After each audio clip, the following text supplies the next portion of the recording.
When we last met, we discussed the nature of sovereignty up to the mid-20th century, and that was the pluralist doctrine of sovereignty. Now let us look to the developments subsequently, and we come to 1980s and 1990s till date. What we see? We find that a new term and a new system has been inaugurated called globalization. Now this is, as a term, is not new, but as a system somewhat novel. If we mean by globalization that the whole globe or the world is shrinking, and what happens in one part of the globe affects another part of the globe, then we call it globalization. I say that it is not that new term because there was globalization in terms of cultural exchanges, tourism, travels, and even trade and commerce, even in the ancient period.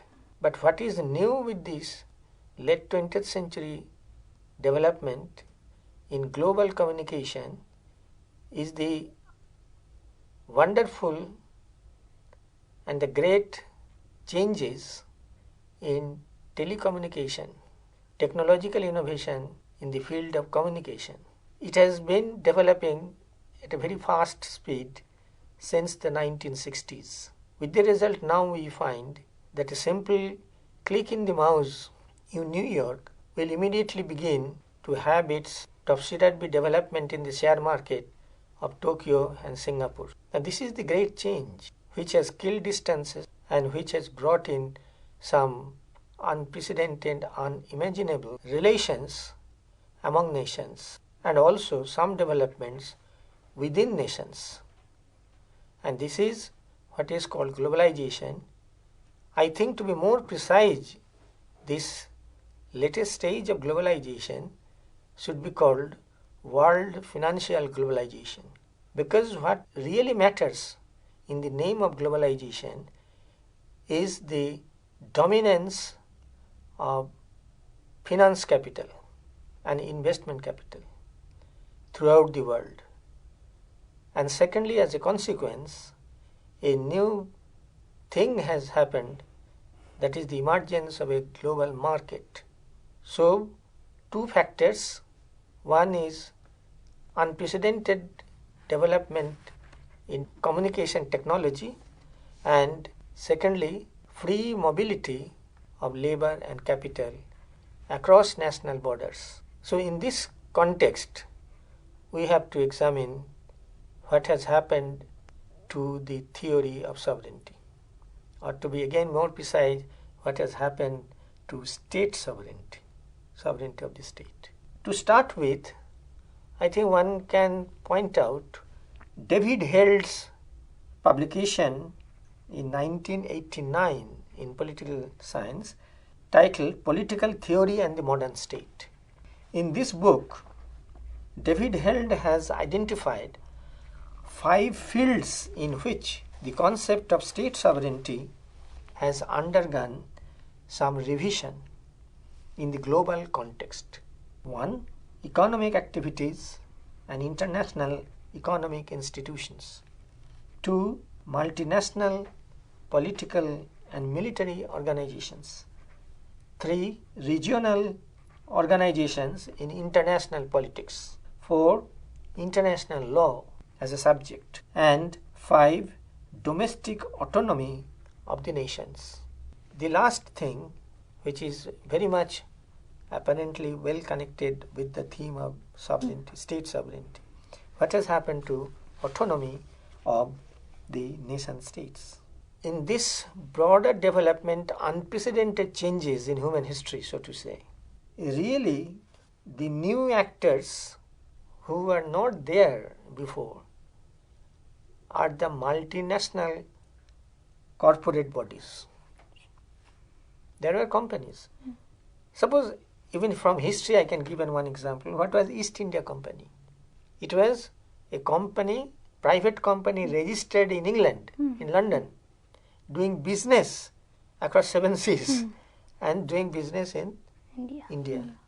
Similarly, there was another company, East Asian trading companies. The Dutch, the French and the British, they all had that then companies in this way, multinational, multicultural situations.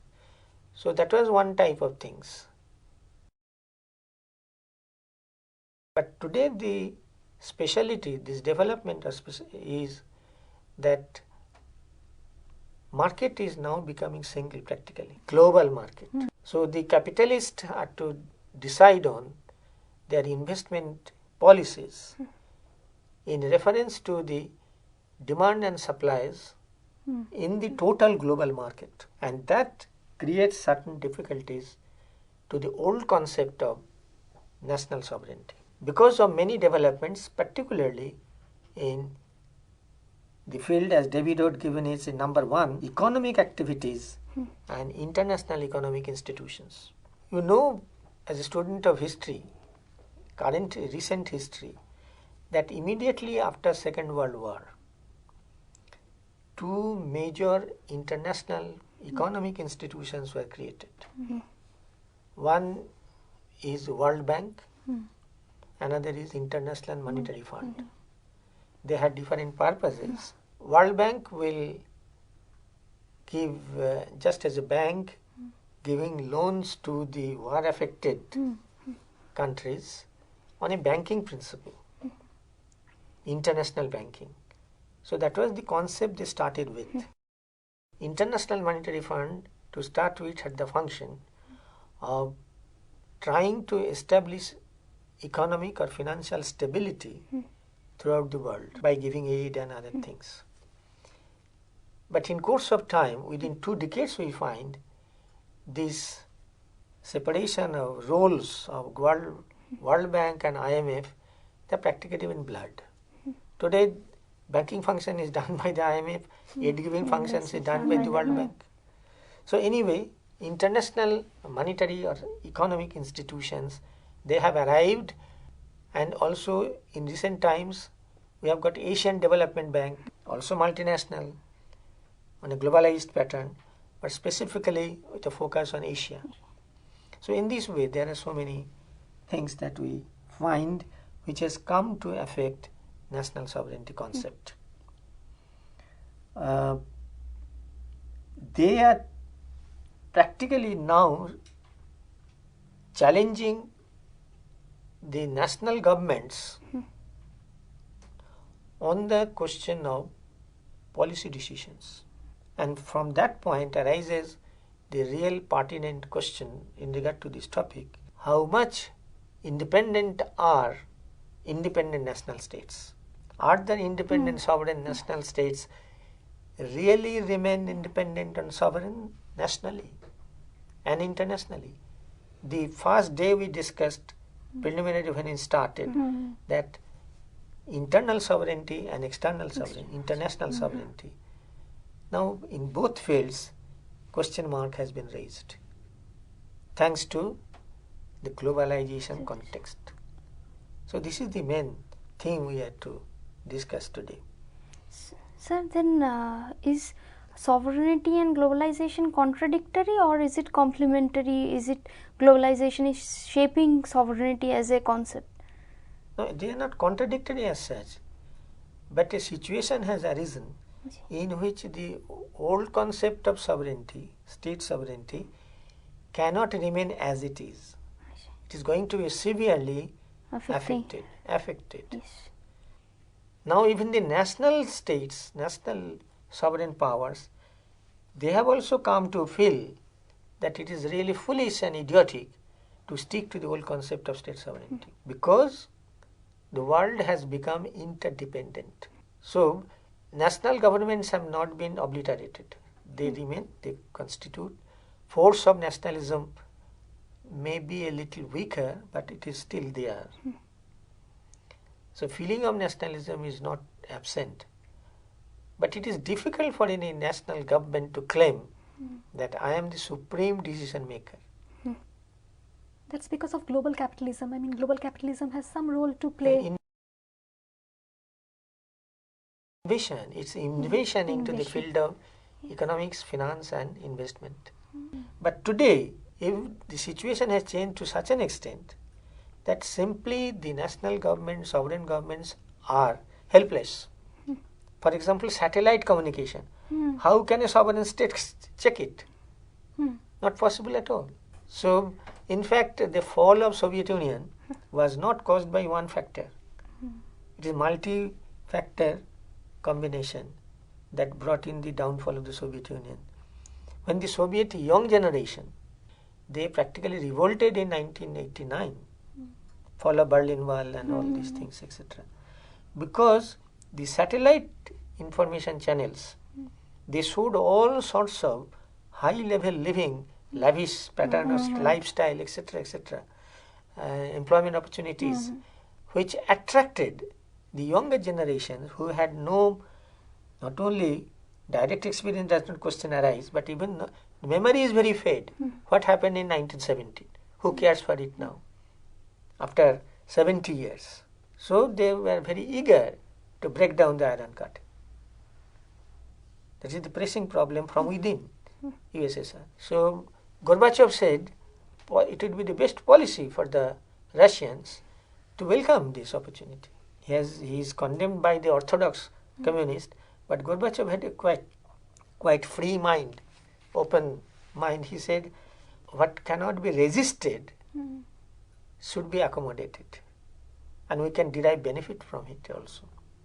So that is globalization's impetus, which the national governments are feeling, and now it is a fact, even in economic analysis, it is a fact that globalization cannot be reversed now. But still state sovereignties are not that helpless. Each nation has to decide on its own how much of advantage we can take out of it. The globalization is to stay, it has come to stay. What should be the custom duty to be proposed by the Finance Minister of India in his annual budget? Is it a decision of the Finance Ministry or Cabinet or Indian Parliament? Answer is no. No, because of the fact that India has already been a signatory to another worldwide economic institution, World Trade Organization, which is a successor body of post-World War organization called General Agreement on Tariffs and Trade, GATT. Its successor is WTO. So if a country signs it, enters into WTO, it can decide on its own how much of export duty, how much of import duty, on what time things, at what rate.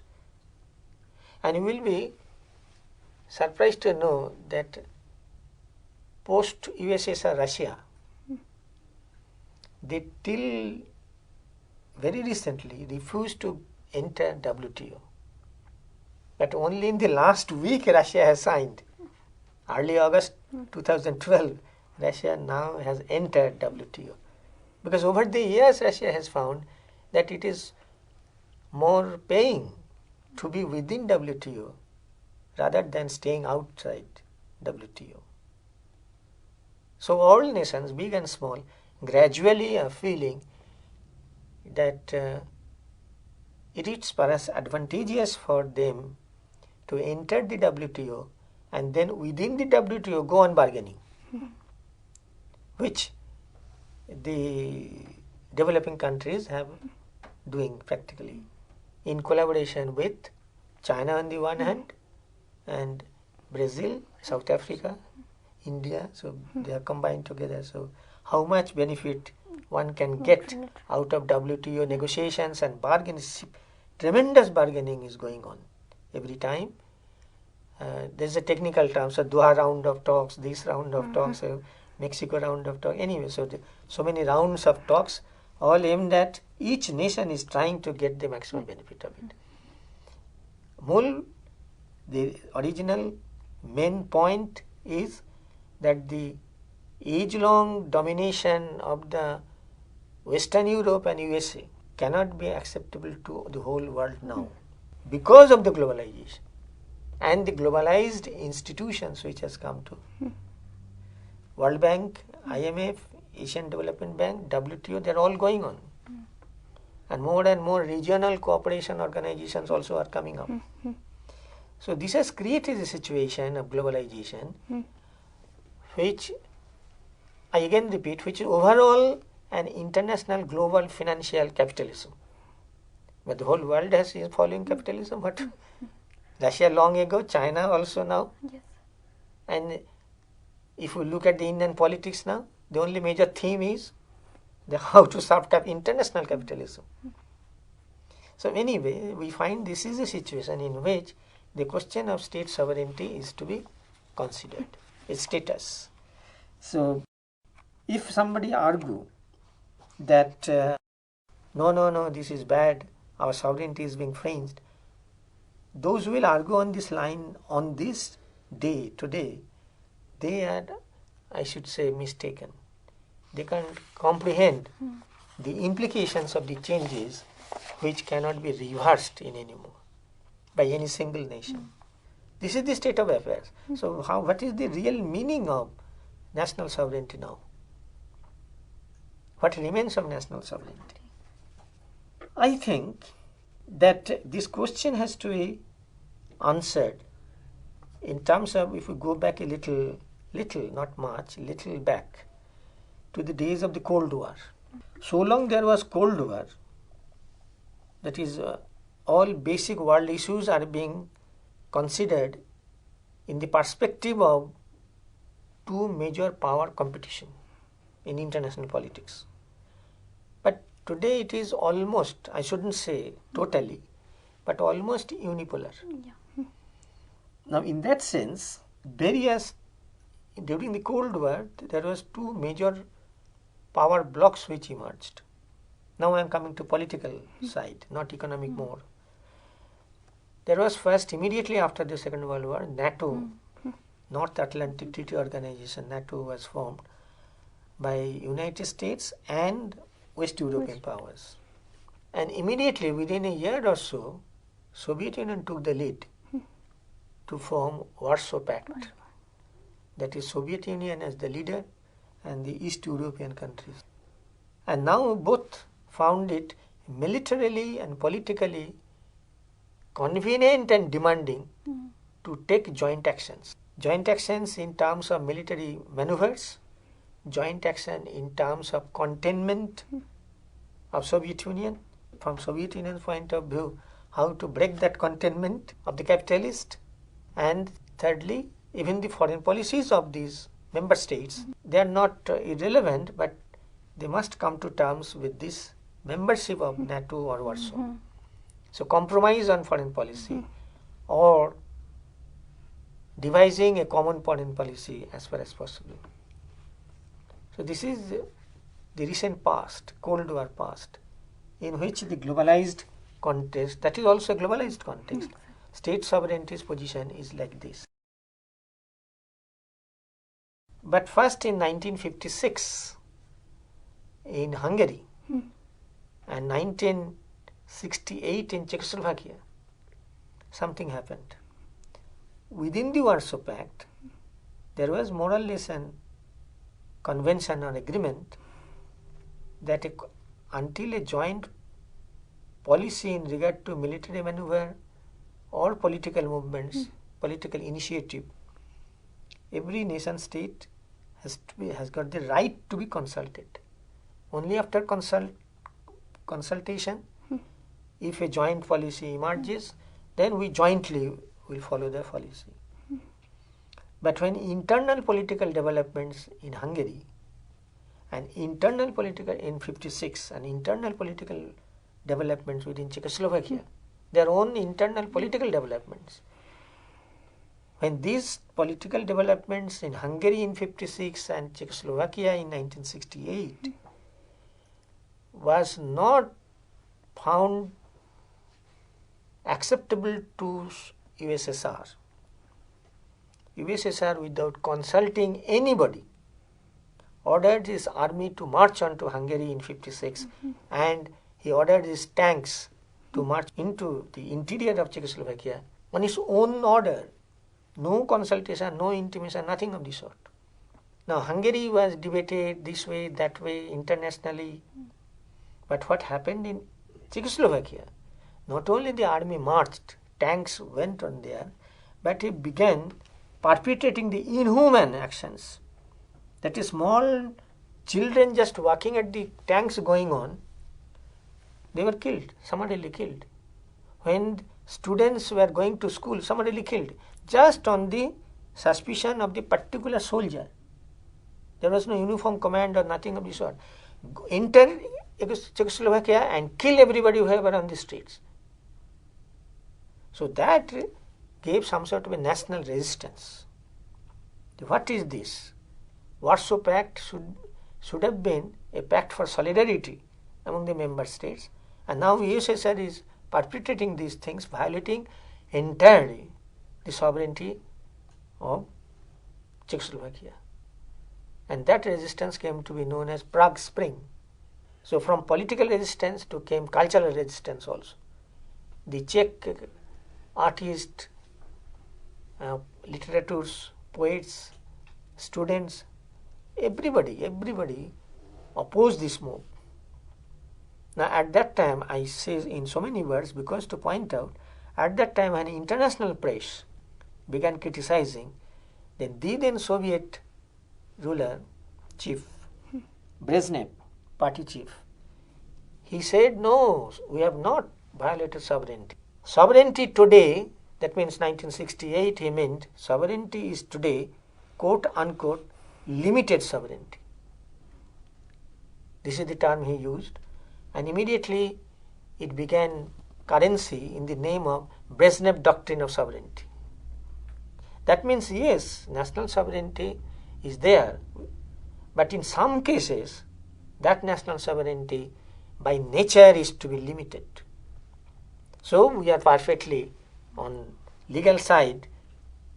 He said, not invasion of Czechoslovakia, but to say our army marched into Czechoslovakia to help the government of Czechoslovakia, to help the state of Czechoslovakia, to defend the sovereignty of Czechoslovakia. What a twist of language. Anyway, subsequently, this Brezhnev doctrine was not internationally accepted. It was condemned. And later on, when Cold War ended, there was glasnost and perestroika. Even the people of the USSR condemned the actions of 1968. So this shows the what happens. Similarly, at some time in the 70s, Britain ordered, the government of Britain, Prime Minister Thatcher, simply ordered in the colonial 19th century fashion its navy to go and attack Falkland, to occupy island of Falkland. That was done, whole world was seeing.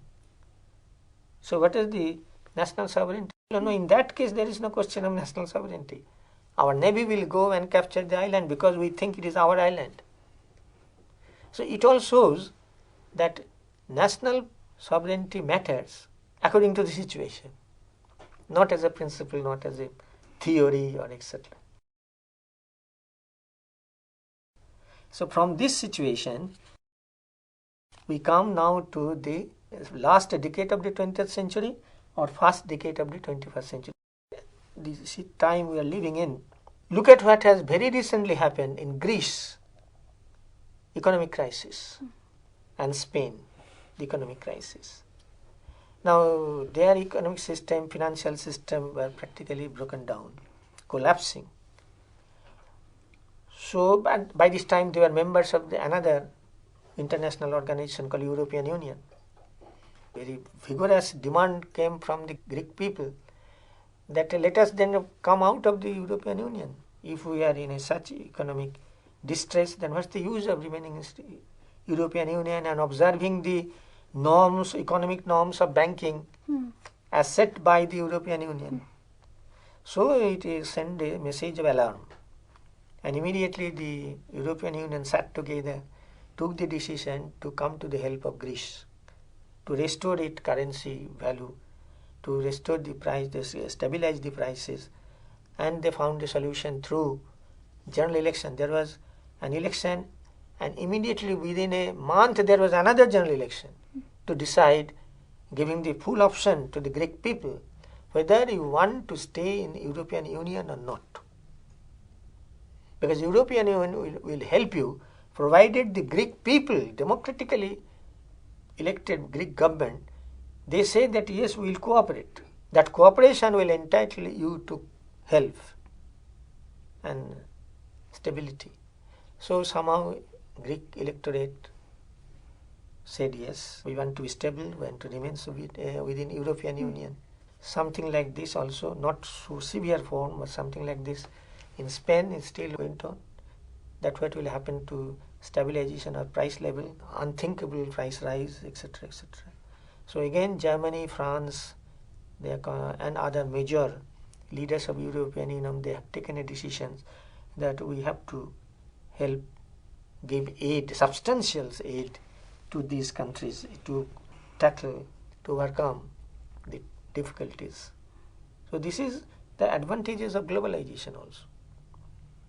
So in this situation, the rise of international and regional organizations and groupings, I have already said, European Union.